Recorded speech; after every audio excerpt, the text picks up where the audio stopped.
Our next speaker is another passionate and inspirational leader who won the Forbes Women Africa Sustainable Citizen Award in 2019. Judy Kepher purpose for the last 18 years of her life has been to create links between conservation, sustainable tourism, conservation, and community development. She's not afraid to speak out about the things that she's passionate about and the things she believes. And many people here today would have heard her calls for sustainable, truly sustainable conservation and tourism.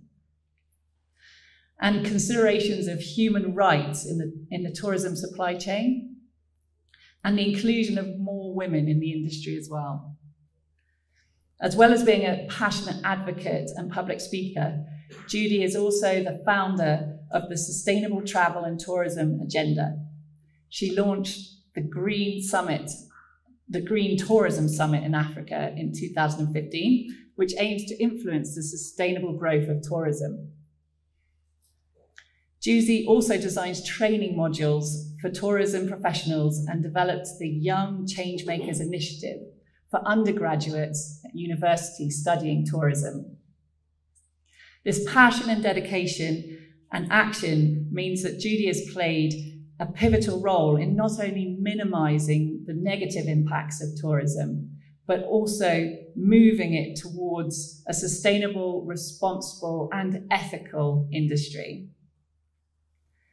One of her most inspirational quotes that I found is that great places to visit must first and foremost be great places to live for the hosting communities.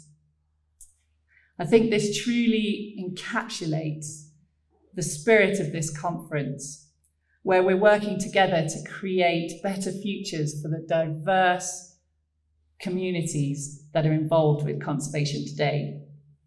It's my pleasure and honor to welcome Judy Kepher to the stage.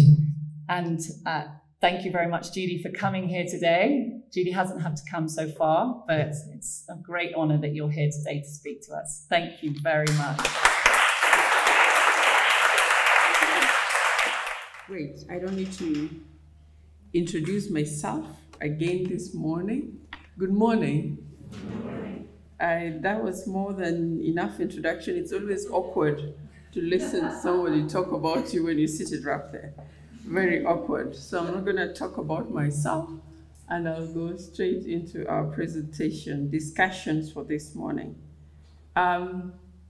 Very interesting, the theme for this particular conference, Pathways Kenya 2020. It's about diverse voices. And I am glad that my voice has found its way here as one of the diverse voices. And I have a voice, a diverse voice, because I've been given a chance by many communities, particularly those in the Mara, to work with them in areas around conservation. And today I stand here because they've given me the room.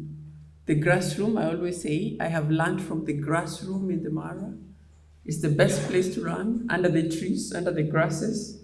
My pastoralist friends around here will tell you that there are many great lessons that have been learned in those grass rooms, and I love them and I appreciate them.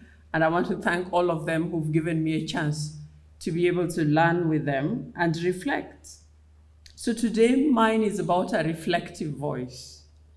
A reflective voice of what I have had the opportunity to be present with, to work with, to listen to people in different places, many different voices in different places about communities and conservation, to observe the many players and their interests over many years now, and to be able to reflect and share those reflections.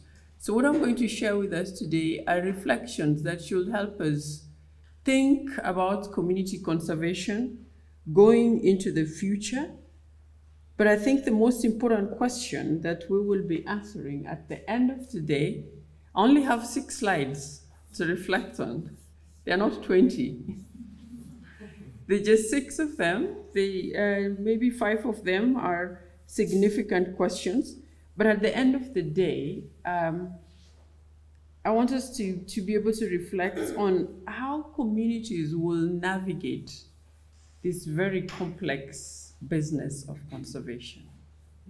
It's a very, very complex business. It has many interested groups, interests, and many players. It evolves depending on where you are, what time of period in history we are at. And when I heard about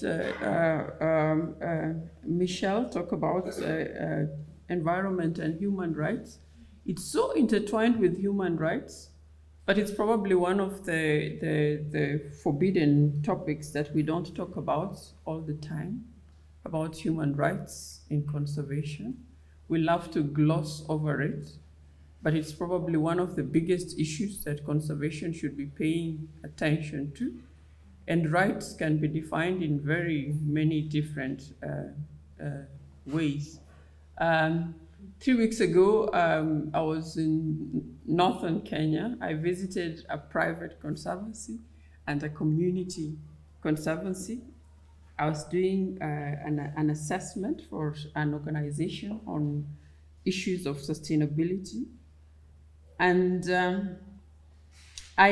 some community members quietly came and told me, I love to ask questions and talk to people. So I asked them, so what's going on with your conservancy? What's current? And they told me, imagine they're telling us to sign up our land to an investor for 50 years. And the words were imagine. And as soon as somebody says imagine, it means that they have questions about it, that they're thinking about it. So it started with imagine they're telling us to do this for 50 years. So it's not like imagine we are putting our land aside for 50 years. Imagine they are telling us to put aside our land for 50 years for purposes of tourism investment. Then I asked one of them, do you have a family? He said, yes, I do. So I say, how old is your oldest child? And he said, my oldest child is 7 years old. It's a daughter. And then I have a son. So in 50 years, they will be 57, right? Yeah. 50 years is half a decade. And I asked him this question. The values for which the conservancies are created today, there are values, yes. We have to accept that they bring certain values to the table. Will these values hold for your daughter when she's 57? Let alone 57, when she's 25, when she's 30, when she's 18, will these values hold for her?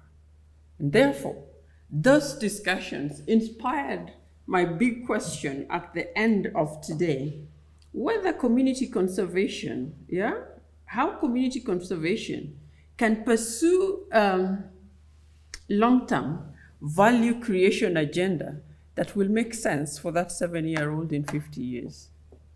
So how will we create value around conservancies to evolve, to resonate with that one who's 7 years old today, so that when this conservancy is here 50 years from now, they will still find value. And will value the values that we described today, will they make sense for her in 50 years or in 25 years? And I think that is the biggest question for me for conservation, community conservation. Hence the title of my presentation, of communities and the dilemma of progressive conservation, right? Progressive conservation in the context of community, therefore, is a shifting target. When I first got involved with conservation, my background is in development studies. And my first job from college was with a humanitarian organization, right? Alleviating pain and suffering of communities or countries in terms of war and conflict.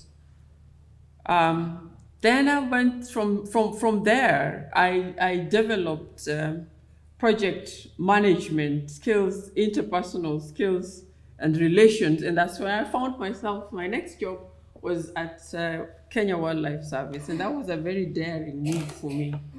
It was a very daring move for me because I didn't come from that background, but I became interested in how conservation can be used to alleviate the suffering or contribute to the well-being of rural communities. I was transferring some of the humanitarian things I had learned from a humanitarian organization. But since then, and that was more than 20 years ago, or just about that, I have observed that the meaning of progressive conservation has changed continuously.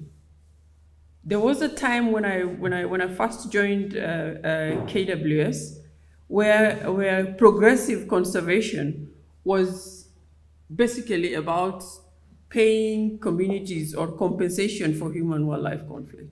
And that was the most important thing that everyone was talking about. Then it quickly moved to sharing benefits from conservation. And now you started hearing things about we need a percentage of conservation fee going back to communities. And we know of the Masai Mara model. I think it was Masai Mara Reserve model of sharing 19% with the community.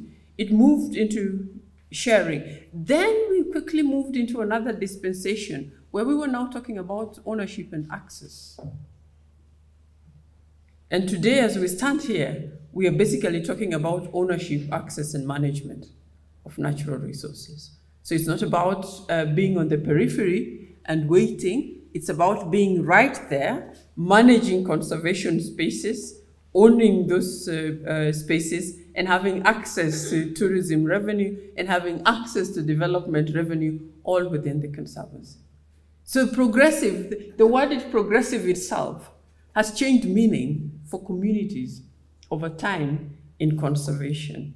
And again, like I said earlier on, this change in meaning, to a certain extent, it has been driven from within the communities, but there's also been a lot of pressure from other interest groups. Sometimes those interest groups come with financing, and so we're putting in financing, and therefore you've got to do what the financier has got to say or is interested for that particular time. So as we talk about, as we move forward, and whatever reflections I have, think about the change in the meaning of progressive conservation within the community context over time and where we are at today. And if you are working with communities today, maybe it's a time to think, where are we at in terms of progressive? What are we talking about, and how do you see? So I will move straight into talking about some of the dilemmas. Slide number 2. Oh, we're going to use that. Yeah? Okay. So it's about the community conservation and the dilemma of progressive conservation. So what are these dilemmas? One of the dilemmas that I've come across is in the interpretation of a conservancy. The dilemma of interpretation of conservancy. I think in 2013, when the new act, the Kenya's Wildlife Management and Coordination Act 2019 was passed, one of the new creations within that act was an institution called the Community Wildlife Conservation and Compensation Committee. I had an opportunity to do some work with some conservation organization to go around the country and talk to these committees in different counties, and I think we did 8 counties. And these are the counties that have got a lot of wildlife. And as early as that, the dilemma of interpretation had already begun. This institution is called the Community Wildlife, County Wildlife Conservation and Compensation Committee, or the CWCCC, as we call it here in abbreviation. In all these meetings, the community representatives already had an issue with this name. What was their issue? They said they are trying to engage us in conservation, because this was supposed to be like devolving conservation management to include communities after our devolved governance system from 2013 as a country. And they said, look at that name, that's abbreviations. Even in this new act, conservation comes before compensation. So it is a county wildlife conservation, then compensation. It was not meant to put our issues first. We have been included, but our issues are secondary to conservation. It's always about conservation. So this committee will first of all take care of conservation issues, which means the state has already given itself a position, even in an institution that is supposed to be ours. I say this is a reflective presentation. I'm reflecting on the various spaces where I have had voices while interacting with community. So even at that level, there were already voices. They were voicing that we think this is not about us. We think this is about using us. And that is a dilemma of interpretation, because somebody else sitting somewhere, or the wildlife authorities, must have thought that they have created an institution for inclusion. The community representatives saw an inclusion, an institution for spearheading the government agenda of conservation before community. So the words, the community in there, and our representation was just to make sure that the government achieves what it says. So the question is, and the dilemma that is about understanding and meaning in conservation is very huge. There's meaning in what is described in law, and then there's understanding in those who are involved. How do they understand it? What does it mean for them? And that has been a dilemma. And we might think that it doesn't mean much, but if there is a dilemma of interpretation, it means that the person who has the power and authority, their interpretation takes the day. So if government interprets conservancy in a particular way, it will create laws in that particular way. It will not create laws in the way the community, the meaning of conservancy for the community. So then the questions that are pertinent, that emerge in the dilemma of interpretation of the conservancy for the communities. I work with Dixon, who's seated here, much respected for conservation. I respect him a lot and what he has done for conservation. I had the opportunity to work alongside him as a respected community member in Masai Mara, who had stood aside and had a voice those days, progressive voices that would include communities in conservation. And remember sitting under the trees many times to negotiate with landowners for the formation of Nabosho Conservancy. And Dixon, if I can recall well, the voices that came from the communities, if I were to summarize them, I would say that communities were looking for an economic empowerment model that would help them to improve their livelihoods, that would help them to sustain their land and their livelihood. And out of that would come the value of conservation. So for them, conservation was at the end of the conservancy model. It was first and foremost an economic empowerment model that would help them improve their well-being and sustain their livelihood. And what livelihood were they talking about? They were talking about the Maasai tradition of owning land, large tracts of land, and the Maasai tradition of pastoralism. So for them, that was a conservancy. That was their understanding of what they were pursuing when they decided we're going to pull our land together and form this conservation area. In the eyes of a traditional conservationist, a conservancy is a conservation model led by communities. Those are two different ways of looking at a conservancy. It's a conservation model where communities are the landowners, and so they make the decisions. And so it is conservation that is community-led.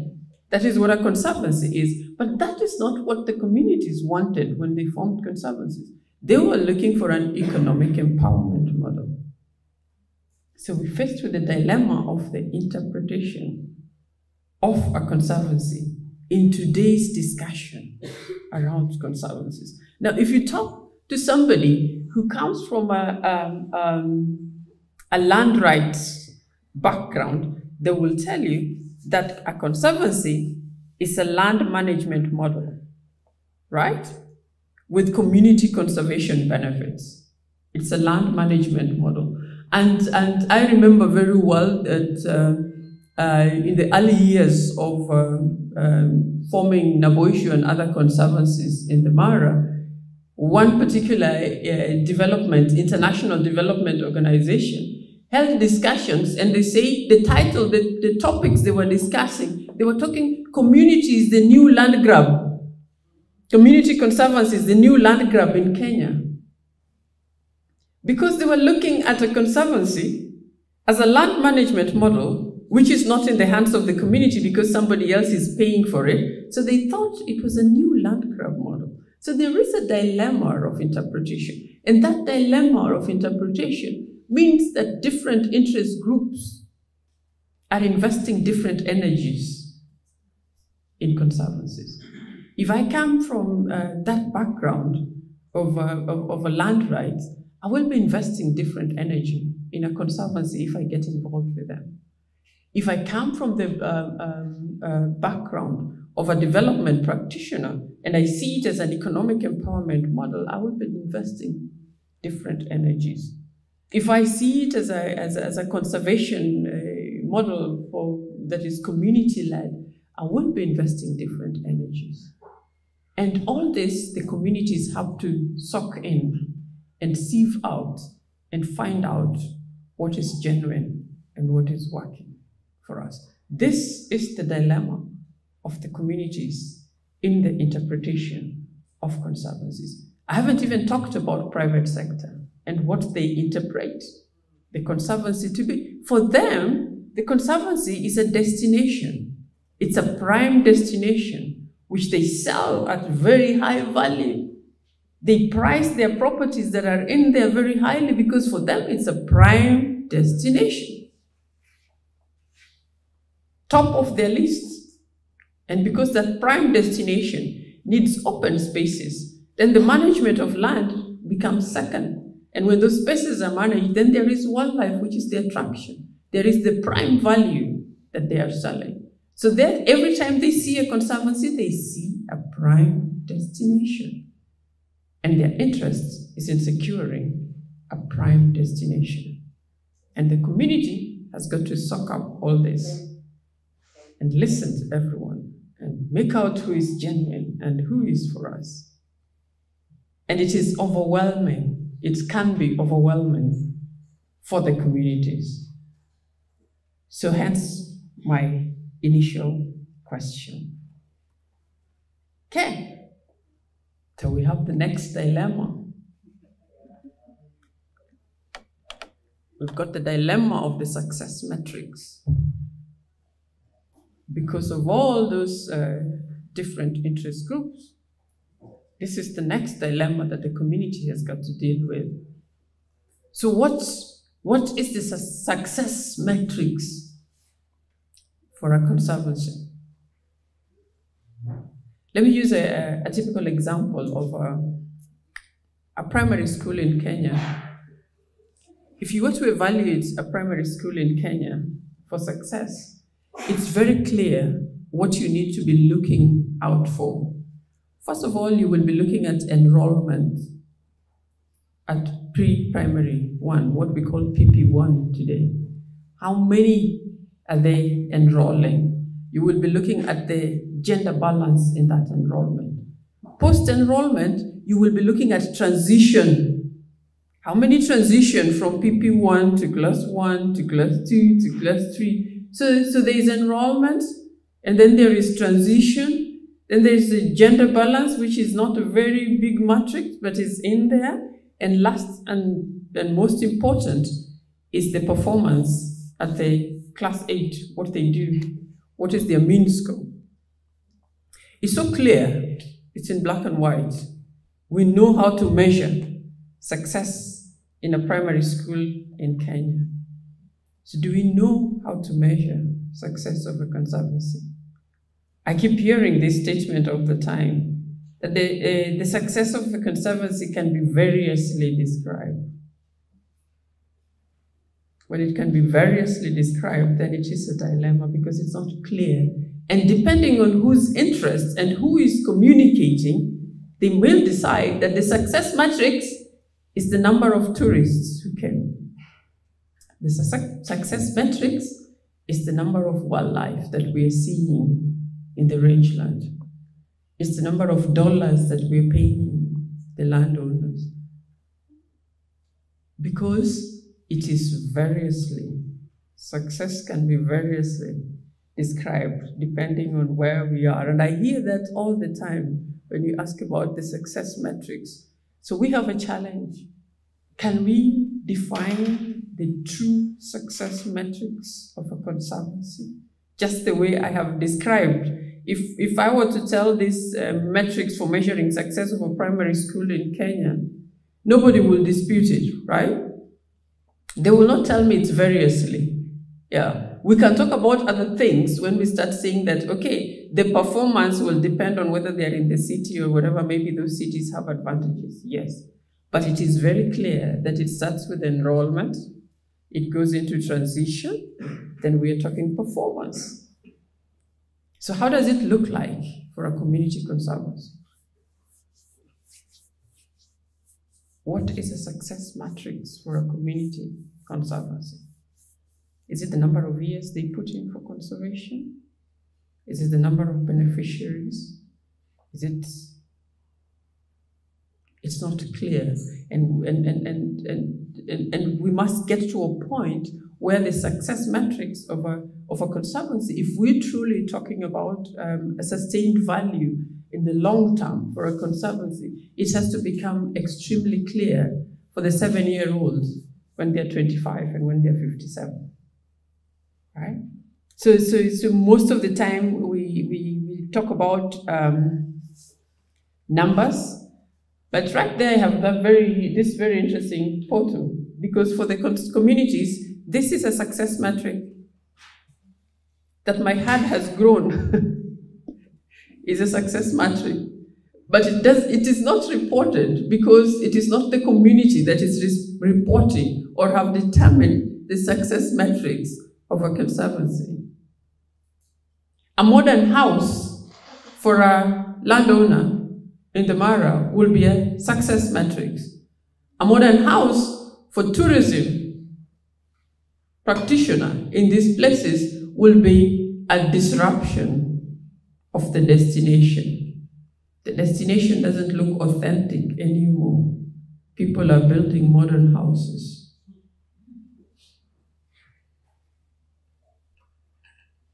So what is the true success metrics? The landowner is saying, I can rely on tourism to a certain extent, but I still need my livestock. So I need to invest in it. Success metrics for some of the younger generations in the Mara will be like, I have this nice house, and I have now fenced my land, and I have this pasture. How do we tell them? How do we convince them that this is not a success matrix? And that the values that we're talking about can be their values as well. So it is a dangerous zone if we cannot have everybody on the same page in as far as definition of success metrics. We're going to face conflicts in community conservation. And we've already seen it emerging in places in the Mara. Who would have thought that Mara will be dealing with issues now, programs to bring down fences? Because that landowner, the success metrics were not clearly defined from the beginning. So you guaranteed me income, I got my income. I have seen people fencing land. The affluent in society always fence their land. I want to be identified with a certain class, so I'm going to fence my land.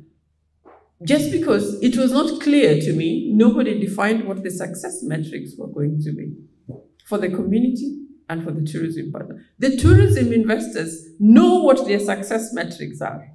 From day one, when they enter the Conservancy, they know how they're going to measure and how it's going to change with them. They can even calculate where they will be in the 15 years by the time the first lease has ended, or another 20 years. But the Conservancy, the landowners are adapting things as they go along.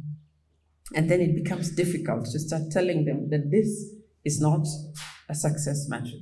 So this is another dilemma that we have with progressive conservation today. Okay? Then I have what I call the success, the dilemma of choice. And the dilemma of choice has to do with how many choices a landowner has to make in community conservancies versus the choices that other interest groups have to make. Other interest groups have to make 1 or 2 or 3 choices. The community landowners has to make hundreds of choices. How much land do I put aside in the Conservancy? Sorry. Yeah?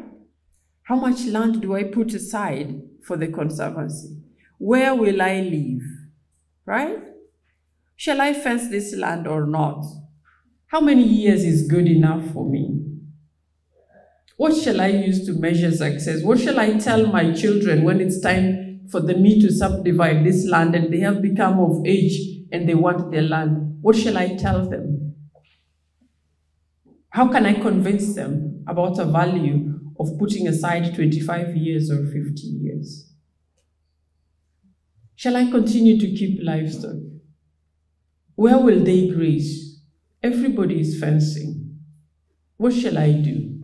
Am I going to be cattleless in a little while? Yeah? This money that I'm getting from conservation, where can I invest it? Can I buy a piece of land in the trading center and build a little lodging? And then it will be called a shanty town by tourism.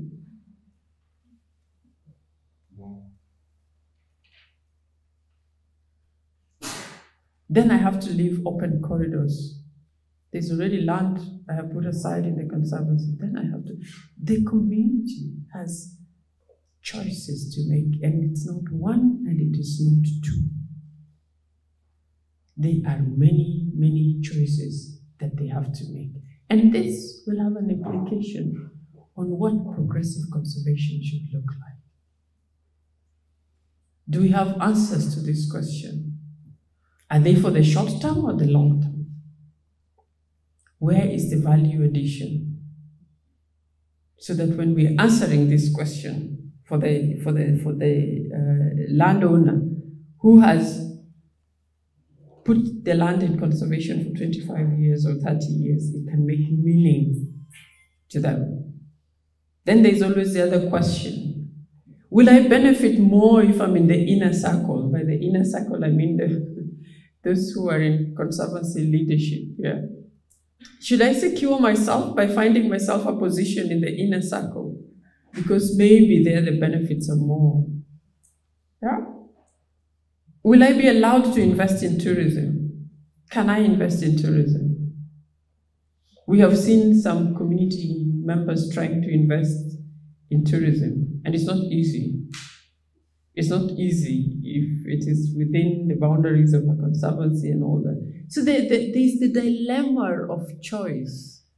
The first generation of landowners who signed in land on behalf of their families are daily grappling with these questions and more. Daily, because these are realities of life. They are just like any of us. They're thinking about their children, and they're thinking about their future, and they're thinking about many things, and they're thinking about progress. So we have the problem of dilemma of choice. And that's tormentation that happens from within, can have implications in the outside. Am I on my 5th slide? Yes, I'm almost done. It's my 4th. Yeah. So there's the dilemma of the new conflicts in community-driven conservation. This is a scene, I think, from somewhere in Mara North Nabosho in 2019. And this picture was in Al Jazeera. This statement, I think it's October 2019. There was this headline, and it was a feature on Al Jazeera. You can actually find it. It says, Landspark threatens Kenya's wildlife conservation in Masai Mara. Kenya's successful conservation model, that's the Conservancy, which has protected wildlife for decades, may be on the verge of crumbling. And that particular piece, feature on Al Jazeera, finished by saying that community conservation is a vicious circle. It's a vicious circle. It's almost going back to where protected area conservation started, right? But now we have new conflicts. In the past, it was state versus community. The community is protesting, oh, we're not getting something from conservation. There is human-wildlife conflict. It was state and community. Today, we have progressive conservation. The conflicts have evolved. We have community-to-community conflict. And it played out big time in the Mara in 2019. Community-to-community conflict. So there is indeed a new contested space in community conservation. Whenever we have conflict, there is always a contested space. So there is a new contested space in community conservation. And it is about leadership, elitism, it's about authority, it's about power, it's about control. This is the new contested space. It's no longer the government and what you're paying us and what you're not giving us. We are managing. Remember, we are in the dispensation where we own and we're managing, right? The conflicts have changed.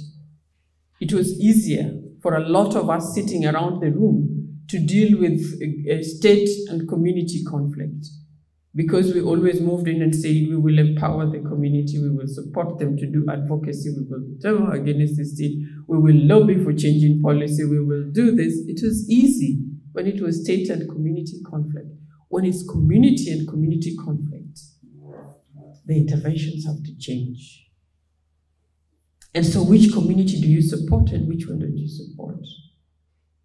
And how do we go through? I found myself in this situation in 2019, and it's not a comfortable one. Yeah. I'm looking at Dixon. It was a difficult one. It was not anticipated. But so it's something that we have to think about going into the future, about community conservation, because the contested spaces will evolve.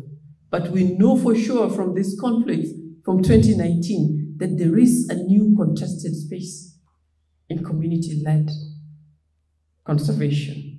And this is the dilemma of the new conflicts.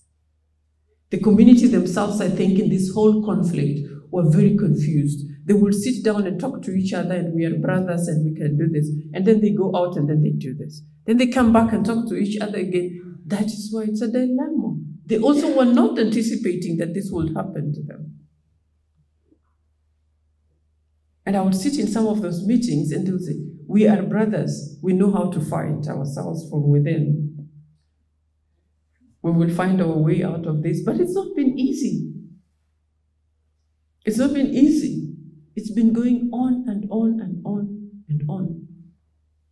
So there is a new dilemma of these conflicts that are within the communities. And like I said, the source and the genesis of the conflict has changed.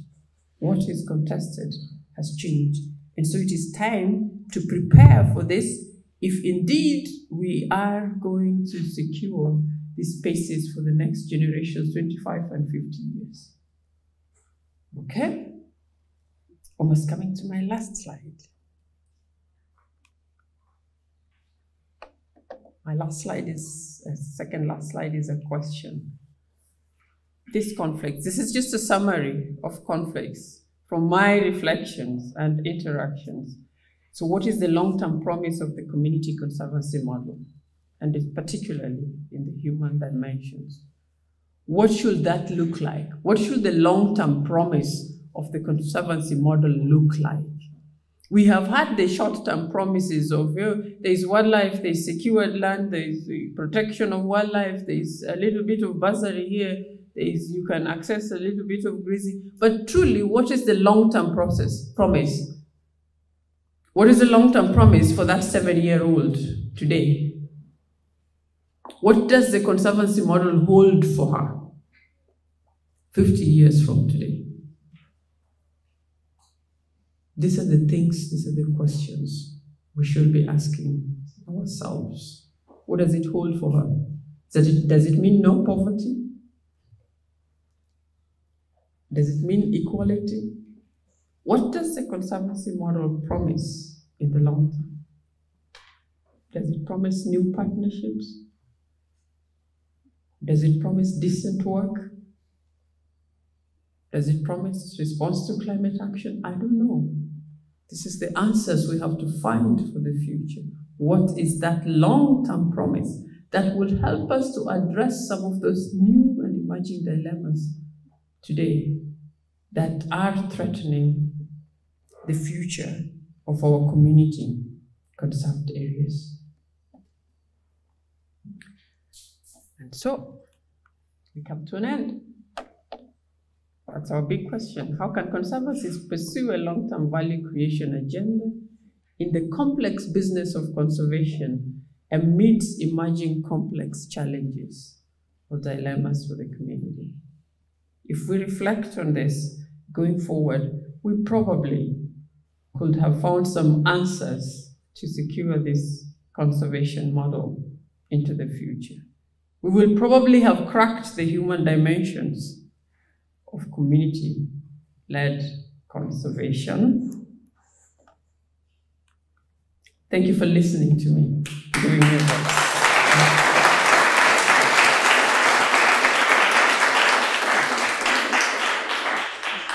Before we let Judy escape, there's probably time for a few questions. I'm sure you've all got burning questions after that wonderful talk.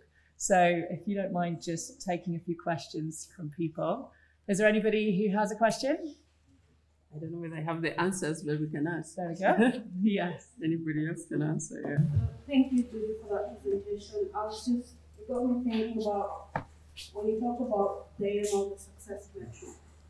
And I wanted to know your thoughts in your experience, whether you think there's room for multiple measures of success. Yes. But looking at all these interest groups and how that can play out. Will it be a detriment to conservation or will it be progressive conservation?